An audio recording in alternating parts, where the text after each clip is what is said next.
Efésios, capítulo 2, verso 1. Ele vos concedeu vida, estando vós mortos nas ofensas ou transgressões e pecados, nos quais andastes no passado, conforme o curso do sistema mundial, de acordo com o príncipe do poder do ar, o espírito que agora atua, opera nos que vivem na desobediência. Anteriormente, todos nós também caminhávamos entre eles, buscando satisfazer as vontades da nossa carne, seguindo os seus desejos e pensamentos, e éramos por natureza destinados à ira. No entanto, Deus, que é rico em misericórdia, por meio do grande amor com que nos amou, nos deu vida em Cristo, estando nós ainda mortos em nossos pecados, pela graça sois salvos. Deus nos ressuscitou em Cristo, ou com Cristo, e com Ele nos entronizou nos lugares celestiais em Cristo, para revelar nas eras vindouras a suprema riqueza da sua graça, por intermédio da sua bondade, para conosco em Cristo Jesus. Portanto, pela graça sois salvos, por meio da fé. Isso não vem de vós, é dom de Deus. Não vem por intermédio das obras, a fim de que ninguém se glorie, ou se orgulhe por esse motivo. Porque somos criação de Deus, feitos em Cristo Jesus para vivermos em boas obras, as quais Deus preparou no passado, para que nós andássemos nelas ou praticássemos elas. Amém. Quero discorrer um pouco desses 10 versículos que a gente leu. Primeiro, o apóstolo Paulo, ele fala da situação que nós nos encontrávamos. Ele está escrevendo para a igreja. Se eu estivesse pregando um culto campal isso aqui na rua, eu ia dizer, Paulo está falando da situação que nós nos encontramos. Mas como eu estou falando já para a igreja, um povo convertido, um povo salvo, eu vou dizer que Paulo está falando da situação que nós nos encontrávamos, porque de fato é isso que ele está falando. Ele diz que a situação que nós estávamos era, verso 1, mortos no sentido de estarmos separados de Deus. Paulo, ele compara uma pessoa que está afastada de Deus, como uma pessoa, um indivíduo que está morto. E por que as pessoas estão mortas, separadas de Deus? Ele diz, porque estão vivendo em transgressões e pecados. Então, todo ser humano que está entregue a pecados, a transgressões, a transgredir a palavra de Deus, a desobediência à palavra de Deus, entregue ao pecado de forma deleitosa, prazerosa, ele está como quem está morto. Ele está morto, pelo fato de estar separado de Deus. O mundo olha, a gente olha para as pessoas, elas estão vivas, andando, mas de fato, espiritualmente, elas estão mortas, porque estão entregues ao pecado e estão separadas de Deus. E Paulo diz que nós andávamos, verso 2, andávamos também no nosso passado, aquele aponta para o passado, conforme o curso do sistema desse mundo, conforme o príncipe da potestade do ar, se referindo ao maligno, ao espírito que agora opera nos filhos da desobediência. Anteriormente todos nós caminhávamos assim, ele diz, caminhávamos entre eles, e no verso 3 a parte B, buscando satisfazer as vontades da carne, as vontades pecaminosas da carne, seguindo os desejos do nosso pensamento, e por causa disso era filho da ira, ou estávamos destinados à ira. Essa era a nossa situação. Morto, separado de Deus, vivendo uma vida totalmente de pecado, com prazer no pecado, sentindo prazer no pecado, deleite no pecado, e achávamos, como qualquer pessoa lá fora acha, que é livre. Porque eu traio minha esposa porque eu sou livre, eu traio meu marido porque eu sou livre, eu uso droga porque eu sou livre, eu faço isso porque eu sou livre, ninguém me segura, ninguém... Não, ele não é livre. Ele é escravo das suas vontades, como ele diz no verso 3, dos seus desejos, E ele quer satisfazer esses prazeres, e por causa disso, ele está morto. E ele diz: eu não tenho nada a perder. Eu não tenho nada a perder. E eu não tenho medo. Se me matarem hoje, não tem problema. Matar amanhã não tem problema. Ele não faz ideia do que ele tem a perder. Quando o homem diz não tem nada a perder, ele se fala das coisas desse mundo. Mas todo ser humano tem sim a perder, e muito a perder: a sua alma. E aliás, já estão perdidos. Mas escute bem, querido, uma coisa que eu quero te falar aqui nesse texto. Ele vai dizer, nós estamos nessa situação, verso 4. No entanto, Deus, quem, igreja? Que é rico em misericórdia, por meio do grande amor com que nos amou, nos deu vida. Deus, rico em misericórdia, nos deu vida. Ele nos deu vida. Lê só o comecinho do verso 5, vai. No entanto, Deus que é rico em misericórdia, por meio do grande amor que nos amou, verso 5, nos deu vida com Cristo, estando nós o quê? Ainda mortos em nossos pecados. Portanto, pela graça, sois salvos.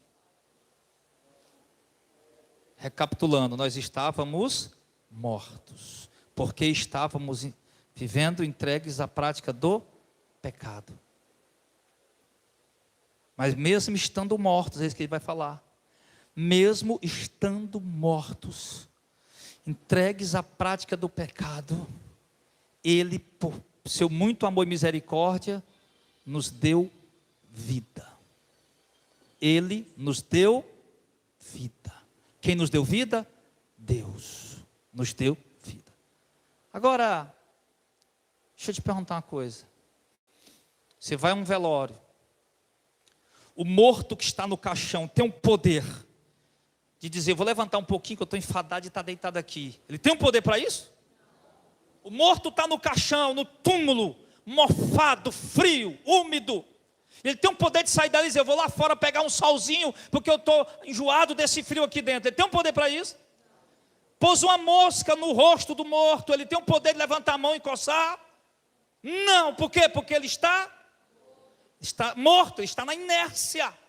Quando Paulo diz que nós estávamos mortos, Paulo está dizendo que nós não tínhamos, em hipótese alguma, a condição de iniciar uma busca a Deus. Isso é a doutrina da graça. Você estava morto. Quem aqui estava morto? Eu estava morto, nós estávamos mortos. Diga para o irmão que está do seu lado. Detesto isso, irmão. Eu detesto isso. Fala para o irmão que está ao teu lado aí. Vai. Esses dias eu vendo um desses vídeos lá, aí o pastor disse: olha para a cara do teu irmão e tal. Sério, isso aqui foi sério. O pastor nem percebeu o vacilo que ele deu. Olha para o rosto do teu irmão e agora, olha para o rosto do teu irmão. Agora diga lá na cara de Satanás, que ele não vai... Sério. Aí os irmãos olhando para a cara do irmão, dizendo para a cara de Satanás que não ia mais fazer isso, aquilo, outro, chamando o irmão de cão. Mas enfim, pessoal, quando Paulo diz que nós estávamos mortos, ele está dizendo que nós não tínhamos a mínima condição, lá no mundo, lá no pecado, na prostituição. Você estava morto, irmão, no pecado, por quê? Porque você pecava e sentia prazer no pecado, não era assim?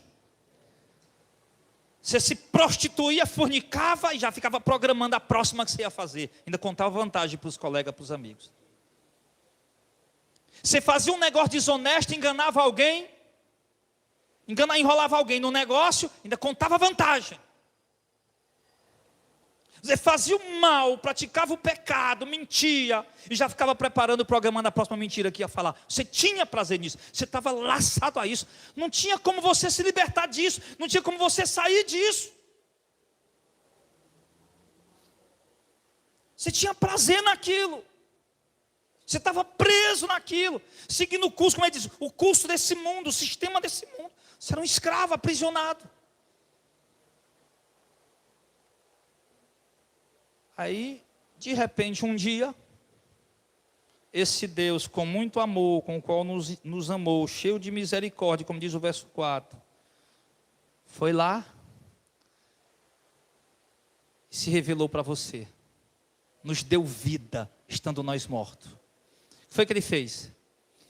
Ele foi lá, você não viu anjo, você não viu luz, você não viu Deus, você não ouviu nenhuma voz sobrenatural. Simplesmente, de repente, alguma coisa dentro de você começou a acontecer. Você começou a olhar para aquele pecado que você tanto tinha prazer.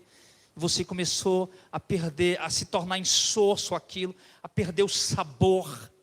Aquilo começou, você começou, continuou praticando aquilo, mas já não era mais como antes, já não tinha mais prazer naquilo. Quando você ia mentir, você já mentia, mas já havia um peso na consciência que você não sentia antes. Quando você praticava sexo ilícito, ou solteiro, vivendo uma vida sexual livre, ou casado, traindo o cônjuge, mas você fazia antes com tanto prazer e alegria e contava vantagem, agora você fez, mas já não tinha mais prazer naquilo, a consciência já pesava, o coração já doía, já ia fazer, mas já não tinha mais prazer, os amigos chamavam para as farras, você ia, mas já não ia mais com aquela alegria, e você não entendia o que estava acontecendo, e o texto está dizendo que foi Deus que veio até você, sem você ver anjo, sem você ver luz, sem você ver espada de fogo na mão, bandeja de ouro, nada. Simplesmente ele foi lá, invisivelmente, e abriu os teus olhos espirituais, e mostrou que aquilo é pecado, que você nunca tinha percebido que aquilo era pecado. Você passou a enxergar e perceber que aquilo era pecado. Aí ele foi lá, te deu força que você não tinha para sair daquilo, te deu força, te resgatou de lá. Seus amigos e colegas ficaram sem entender porque é que você teve força de sair. Porque Ele foi lá e fez essa obra, Ele foi lá e te resgatou. Repito, um morto pode levantar e pegar um solzinho lá fora? Não. Do mesmo jeito, você morto nos seus pecados, você não tinha condição de dizer, eu vou sair desse pecado e vou... Não, você não tinha condição disso. Sem que antes, primeiro, redundância, né? Sem que antes ele tivesse vindo até você e quebrado as cadeias das prisões que estavam na tua vida. É por isso que ele diz, no final do verso 5, deu vida em Cristo, estando nós ainda mortos em pecados, pela graça sois. Por isso que ele diz que pela graça sois salvos. Aí ele continua, para a gente poder explicar melhor. Aí então quer dizer, até aqui, o que é que a gente entendeu até aqui? O estado do homem, mortos, separado de Deus, por estar vivendo deleitosamente no pecado. Aí ele vem, com muito amor com que nos amou, nos dá vida, nos ressuscita, se revela para nós. E nos liberta dessas prisões, dessas gaiolas, dessas algemas. Nos liberta. Por meio de quem? Como ele diz? Por meio de Cristo. Meio de Cristo. E aí ele continua, ele segue dizendo. Verso 6. Deus nos ressuscitou com Cristo e com Ele nos lugares celestiais nos entronizou nos lugares celestiais em Cristo. Ele não somente te ressuscitou em Cristo, de modo que agora você está ligado a Ele, você está vivo, não está mais morto, você está vivo, como agora, Ele te entronizou lá nos lugares celestiais, porque você está em Cristo. Mas segue. Deixa eu pular aqui para o verso de número... Não, eu estou doido para pular para o verso 8, mas deixa eu só falar o verso 7 rapidinho. Ele fez isso para revelar nas eras vindouras a suprema riqueza da sua graça, por intermédio da sua bondade para conosco em Cristo. Ou seja, Deus foi lá, pegou a gente morto no pecado, se revelou para nós, nos resgatou, nos deu vida, deu vida, quer dizer, deu salvação. E Ele fez isso para quê? Para que nas eras vindouras, quando Ele fala de era, Ele não está falando de tempo, cronos, presente, aqui nessa terra. Eras vindouras, tempos vindouros. Ele está falando do mundo vindouro, Apocalipse capítulo 21, novo céu e nova terra, corpo glorificado, que não envelhece, não adoece, não sente dores, isso que Ele vai te dar. Um corpo glorificado. Você nunca mais vai adoecer, sentir dores. A morte não tem mais poder para ti. Você vai viver por toda a eternidade em glória, com o corpo glorificado, que atravessa a parede, que pode voar, como Jesus fez. Tudo isso. E para mostrar em nós, nos séculos vindouros, a riqueza da sua graça. Porque hoje você olha para a igreja ou para a história da igreja, você não consegue ver, o mundo não consegue ver essa glória na igreja. Nós olhamos para a história da igreja, a gente vê o quê? 10 mil cristãos sendo pendurados em poste lá em Roma, banhado em piste e queimado vivo. Dezenas de milhares de cristãos sendo jogados na arena do Coliseu, sendo devorados por leões, chifrados por touros e rasgados por cachorros. Cristãos sendo torturados e perseguidos, esfolados vivos, mortos de todo jeito. E olha para isso, você não vê glória nenhuma. Mas ele diz aqui que nos séculos vindouros, nas eras vindouras, no mundo que há de vir, novo céu e nova terra, quando o Senhor nos der o corpo glorificado, essa glória que Ele nos deu vai se revelar aos olhos de todos. Aí todos vão ver de fato a glória que Deus deu à igreja. Hoje eles olham e dizem, é um povo condenado, destinado à morte, desprezado. Mas na era vindoura eles vão ver que é um povo glorificado. O único povo em toda a face da terra, em todas as épocas, desde que o mundo existe, que vai poder habitar com o próprio Deus, poder chegar na presença dEle, curvar diante do seu trono, e ver o próprio Deus face a face, como diz Apocalipse 22. Aí no verso número 8, ele repete de novo, a terceira vez. Portanto, pela graça, sois salvos, por meio da fé. Isso não vem de vós, é dom de Deus. O que ele está dizendo aqui? Que nós somos salvos pela graça. O que é graça? Dom, favor, presente, dado a alguém que não merece, que não é digno. Paulo está dizendo, vocês são salvos mesmo sem ser dignos. Vocês são salvos mesmo sem merecer. Vocês são salvos mesmo sem serem merecedores disso. Pela graça sois salvos. Ele vai explicar. E como é que acontece pela graça? Por meio da fé. E isso não vem de vós, é dom de... Ou seja, a salvação. O que é que não vem de vós, é dom de Deus? Pela graça sois salvos, a salvação. Nós estamos salvos. Por meio da fé. Também não é de nós, não é produzida por nós, é dom dele. Você está salvo, não porque você fez algo bom para merecer. Você está salvo não porque você se esforçou para estar salvo. Não porque simplesmente disse, eu quero ser salvo, Deus me livre de ir para o inferno. Não, você não está salvo por causa disso.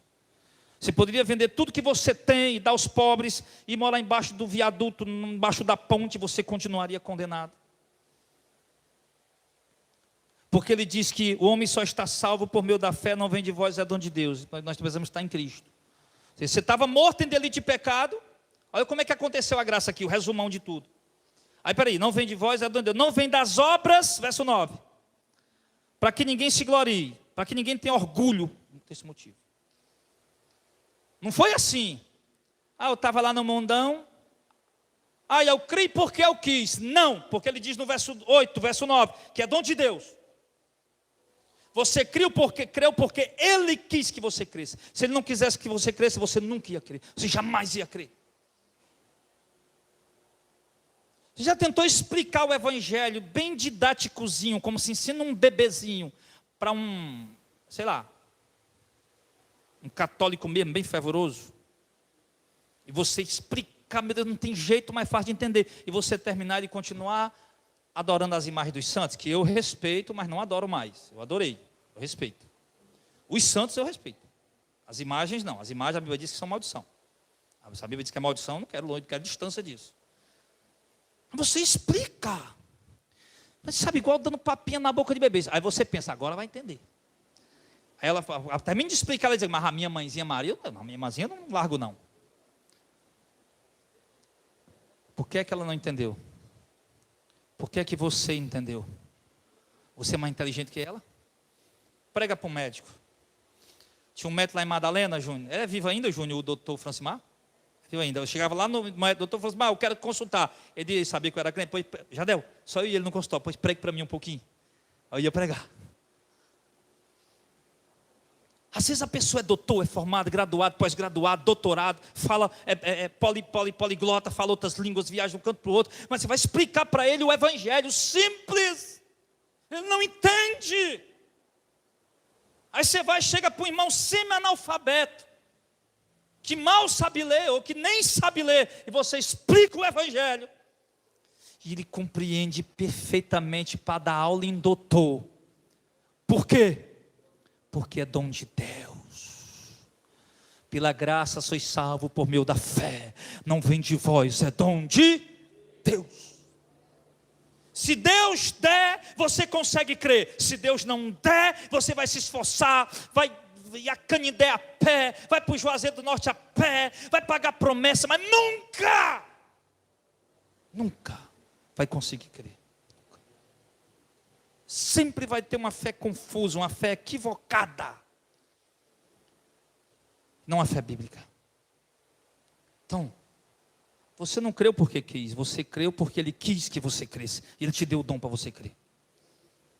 Você não saiu da prostituição, do pecado, dos vícios, do adultério, porque você quis ou porque você teve força. Você saiu porque Ele te resgatou de lá.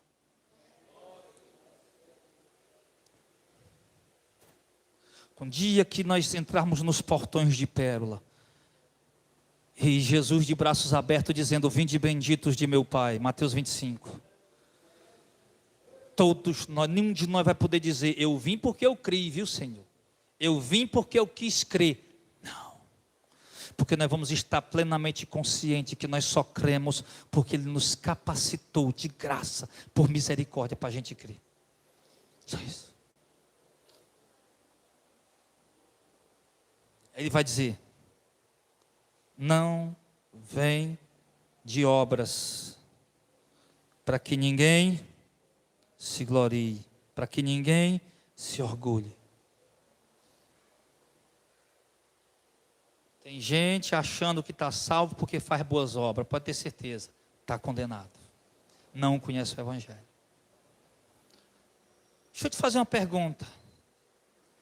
Todo mundo aqui conhece uma senhorazinha que senta tardinha na calçada de casa, fazendo tricô, com seu terço na mão. A melhor pessoa do mundo, igual um pombinho, uma borboleta, não faz mal a ninguém, não fala mal de ninguém, não cuida da vida de ninguém, não bebe, não fuma, não faz isso, não, nada da pessoa mais boa do mundo, como diz o Matuto. Aí, se não, uma pessoa dessa não tem como, ela vai ser salva. Irmão, pode ter certeza, vai ser condenada. Pastor, que Deus é esse? Que Deus carrasca esse? É injusto, irmão. Só há um meio de salvação, é estando em Cristo. E como é que eu faço para estar em Cristo, pastor? É por meio da fé, dom de Deus, filho, não tem como. Ninguém conhece o filho senão o pai, ninguém conhece o pai senão o filho, e aquele a quem o filho quiser revelar. Se ele quiser revelar, você conhece, se ele não quiser, você continua sem conhecer. Como é que eu faço para estar em Cristo, pastor? É por meio da fé. Ah, então eu vou crer. Se esforça aí para ver se tu consegue. Não vai conseguir. Romanos 8, não depende de quem quer, de quem corre, mas de Deus querer usar de misericórdia. Isso aí. Precisa estar em Cristo, por meio da fé, é dom de Deus. Aí vamos lá. Precisa estar no Cristo bíblico. Você já viu como é que o catolicismo romano, perdoe mais uma vez, eu sei que tem católico que acompanha, tem uns católicos que gostam de mim, irmão. Tem católico, pastor, eu gosto da sua pregação, que você não tem nada a ver com a religião. Pois é, eu prego o evangelho. Eles mostram onde está o erro. Tem que mostrar, ou na católica ou no evangelho, tem que mostrar. Assim, só assim a gente vai mostrar na verdade para as pessoas. Então, mas tem católico que me odeia. Outro dia agora um tentou derrubar meu canal, mandou para o YouTube me notificou, enfim, mas deu certo. Então assim, já viu o católico o Cristo que os católicos creem? Um Cristo pendurado numa imagem, que você entra na igreja e você se ajoelha em reverência aí. Um Cristo deitado, que no meu interior tinha o Cristo morto lá, em cima da pedra lá, porque a gente fazia a procissão, todo ano eu fazia a procissão com o pessoal. E tinha a imagem do Cristo morto, não sei lá na paróquia que vocês também era. Tinha também um Cristo morto lá no... Hã? Não, a minha é Madalena. Não sei se em toda a cidade tem. Lá tinha a imagem do Cristo morto, tamanho do homem. Eu chegar lá e beijar os pés dele. Esse é o Cristo que a Igreja Católica acredita. Um Cristo que para você chegar até ele, você tem que ir para intermédio de Santo Antônio, São Pedro, São José, São Francisco.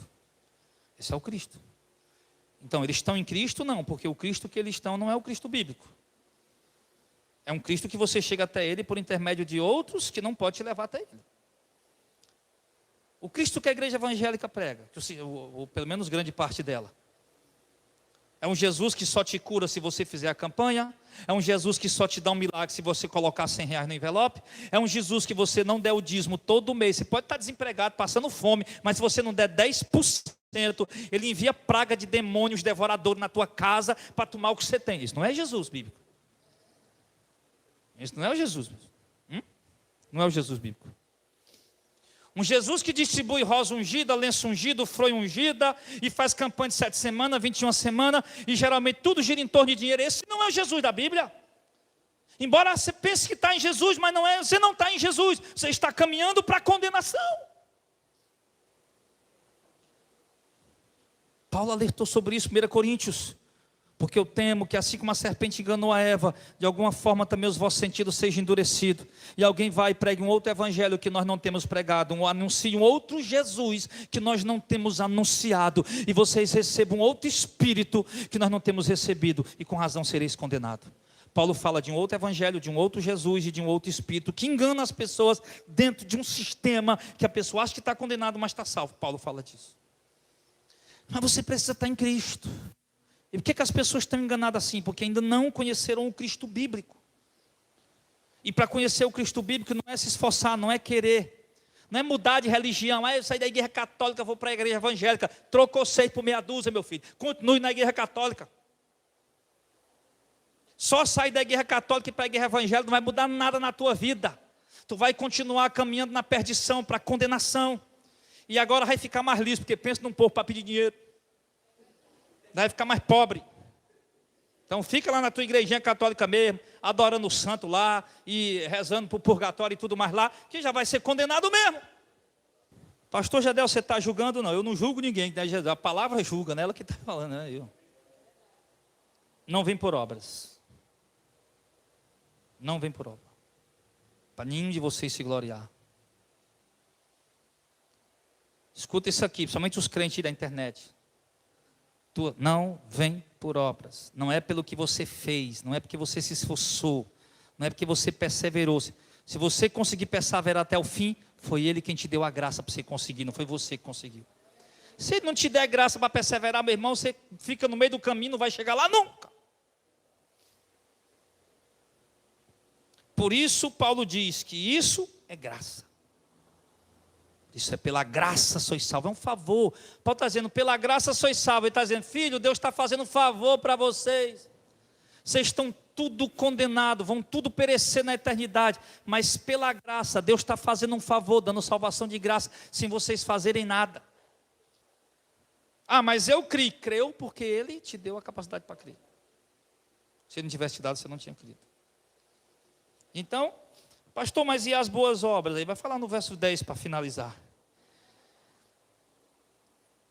Ele diz que nós não vem de obras para que ninguém se glorie, pois somos criação de Deus, verso 10. Feitos em Cristo Jesus para vivermos em boas obras, as quais Deus preparou para que andássemos nela hoje. Ou seja, mas nós não praticamos boas obras? Praticamos, é isso que ele está falando. Como é que é, Paulo, como é que é esse negócio aí? Somos salvos pela graça, não vem das obras, então não tem que fazer nada. Não, para ser salvo não. Mas não tem que crer, tem, mas a fé Ele vai te dar. Não é você que vai conseguir ter fé, gerar fé. Mas então não tem que fazer nada, boas obras. Mas as boas obras que nós praticamos, Ele diz que Deus preparou lá na eternidade passada essas boas obras para nós praticar elas hoje. Deus preparou as boas obras no passado para hoje a gente viver nela. De modo que nós hoje praticamos as boas obras não para ser salvos, mas nós praticamos as boas obras como manifestando frutos de quem está salvo. É diferente. Então isso é graça, pessoal. Estávamos mortos porque vivemos em pecado, tinha prazer no pecado. Hoje Ele nos deu vida, de modo que o pecado que você tinha prazer de fazer antes, você foi tentar fazer de novo, não teve mais prazer, foi peso na consciência. O pecado que você fazia, já ficava programando de novo, hoje você já fica lutando contra ele. Por quê? Porque a graça te alcançou. Porque hoje há uma semente de fé dentro de você, que está te conduzindo à vida eterna, à salvação eterna. E que ela só vai te deixar, não vai te largar de maneira alguma no meio do caminho. Agora, no dia que você entrar pelos portões de pérola para se encontrar com o Senhor, para andar nas ruas de ouro, aí sim, vai ter se completado essa obra perfeitamente na tua vida. Amém, igreja? Vamos celebrar essa graça hoje, cantando mais um louvor, e agora convidar os irmãos que vão ministrar a ceia do Senhor comigo, em nome de Jesus.